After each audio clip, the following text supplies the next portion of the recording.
Plants coordinate their growth and development using hormone auxin for growth, cytokinins for flowering, and ethylene for fruit. Farmers on the steep slopes of Kigezi Highlands have reported that their bean seedlings are growing at a pronounced angle instead of upright, leading to poor light capture and reduced yields.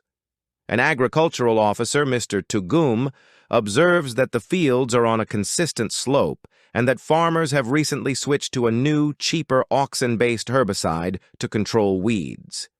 He suspects the plant's growth responses are being disrupted. He measures the hormone levels and growth patterns in seedlings from a flat control field and the sloping field. Analyze the data table below. Task, Part A. Analyze the role of plant hormones in causing the observed growth patterns, angle, delayed flowering, in the beans on the sloping field. Part B.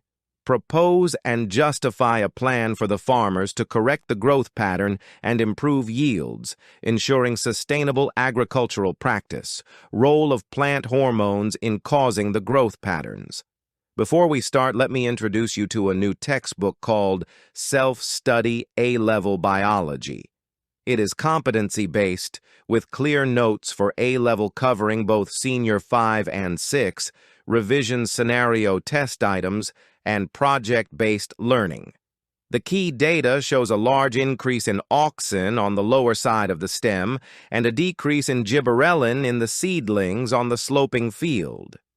Cause of the stem angle, auxin stimulates cell elongation in stems. On a slope, auxin naturally accumulates on the lower side of the stem and root due to gravity. The high auxin concentration causes cells on the lower side of the stem to elongate more than cells on the upper side. This uneven growth makes the stem bend and grow at an angle, a response called gravitropism, growing in response to gravity. The new herbicide, auxin-based, may be exaggerating this natural response. Effect on root growth. In roots, auxin has the opposite effect. It inhibits cell elongation at high concentrations. The high auxin on the lower side of the root, not directly measured but implied by the stem data, should inhibit growth there. However, the data shows increased root growth on the lower side. This suggests the complex interaction with gravity and possibly the herbicide is disrupting normal root gravitropism, leading to uneven root development. Cause of delayed flowering.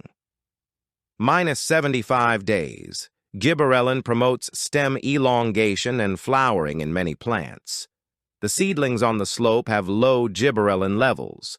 This shortage of gibberellin likely contributes to the slower overall growth and delayed transition to the flowering stage, explaining the longer time to flowering. Plan to correct growth and improve yields. Immediate mitigation. Stop using the new, cheap auxin-based herbicide on the bean fields. Switch back to the previous weed control method, or use a selective herbicide that does not mimic auxin. The auxin-based herbicide is likely exaggerating the natural gravitropic response, causing severe stem bending. Removing this external hormone source should allow the plants to regulate their own auxin distribution more normally. Modified farming practice. Implement contour planting. Plant the bean rows along the natural contours of the slope, following lines of equal elevation, not straight up and down the slope.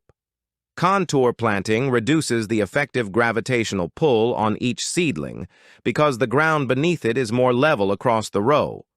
This minimizes the uneven auxin distribution that causes one-sided stem elongation and bending.